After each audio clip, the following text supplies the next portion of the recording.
मैं गरिमा अग्रवाल आप सभी का वंदन करती हूँ, अभिनंदन करती हूँ। आइए आज सुनते हैं जीवित पुत्री का व्रत कथा। नर्मदा नदी के पास एक कंचनबटी नाम का नगर था। वहाँ के राजा का नाम मलय केतु था। उसी नर्मदा नदी के पास बालूहटा नाम की मरुभूमि थी, जिसमें एक विशाल पाकड़ का पेड़ था।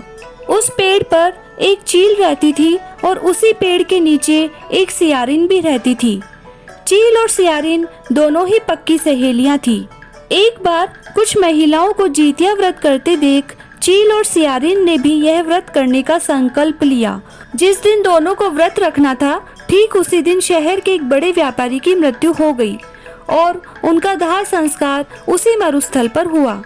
मुर्दा देखकर सियारिन को भूख लगने लगी और वह खुद को रोक नहीं पाई, जिसके कारण उसका व्रत टूट गया।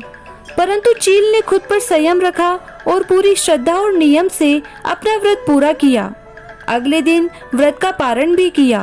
फिर अगले जन्म में दोनों सहेलियों ने ब्राह्मण परिवार में पुत्री के रूप में जन्म लिया। उनके पिता का नाम भास्कर था। चील बड़ी बहन बनी, उसका नाम शीलवती रखा गया। शीलवती की शादी बुद्धिसेन के साथ हुई। सियारन छोटी बहन के रूप में जन्मी और उसका नाम कपूरावती रखा गया। कपूरावती की शादी उसी नगर के राजा मलय केतु से हुई और वह कंचनवटी नगर की रानी बन गई। अब भगवान जिमुतवाहन के आशीर्वाद से बड़ी बहन शीलावती को 7 पुत्र प्राप्त हुए, लेकिन कपूरावती के बच्चे जन्म लेते ही खत्म हो जाते थे। कुछ सालों बाद शीलावती के 7 पुत्र बड़े हो गए और राजा के दरबार में काम करने लगे। उन्हें देखकर कपूरावती के मन में ईर्ष्या और जलन की भावना उत्पन्न होने लगी। उस ईर्ष्या की भावना में कपूरावती ने राजा से कहकर शीलावती के 7 बेटों के सर कटवा दिए। फिर उन 7 सिरों को एक बर्तन में रखकर लाल कपड़े से ढककर शीलावती के पास भिजवा दिया। यह सब देख भगवान जिमुतवाहन ने मिट्टी की सहायता से 7 भाइयों के सर बनाए और सभी सिरों को धड़ से जोड़कर उन पर अमृत छिड़क दिया, जिसके कारण वे 7 भाई फिर से जिंदा हो गए और घर लौट आए। रानी ने जो कटे सर भिजवाए थे वह सब फूल बन गए। उधर कपूरावती समाचार पाने को बहुत व्याकुल थी, लेकिन जब उसे इस बात का पता चला तो वह अपनी बड़ी बहन के घर गई और वहां सबको जिंदा देखकर आश्चर्य में पड़ गई और बेहोश हो गई। जब कपूरावती होश में आई तो उसने अपनी बड़ी बहन से ये सारी बात बताई और अपनी गलती का पछतावा किया।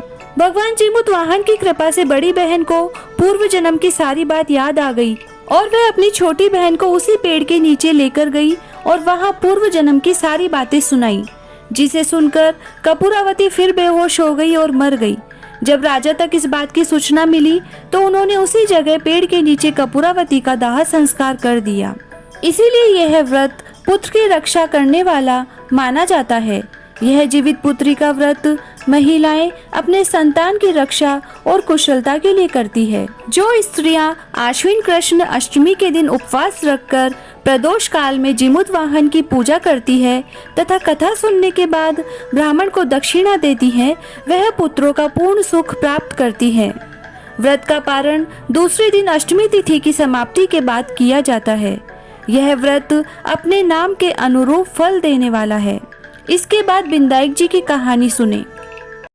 गणेश जी की कहानी। एक बुढ़िया माई थी, मिट्टी के गणेश जी की पूजा करती थी। रोज बनाए रोज गल जाए। एक सेठ का मकान बन रहा था। वो बोली, पत्थर का गणेश बना दो। मिस्त्री बोले, जितने में हम तेरा पत्थर का गणेश गढ़ेंगे उतने में अपनी दीवार न चीनेंगे। बुढ़िया बोली, राम करे तुम्हारी दीवार टेढ़ी हो जाए। अब उनकी दीवार टेढ़ी हो गई। वो चीने और ढा देवे, चीने और ढा देवे। इस तरह करते करते शाम हो गई। शाम को सेठ आया। उसने कहा, आज कुछ भी नहीं किया।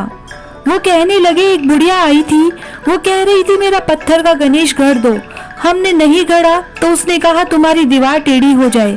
तब से दीवार सीधी नहीं बन रही है, बना देते हैं और ढा देते हैं।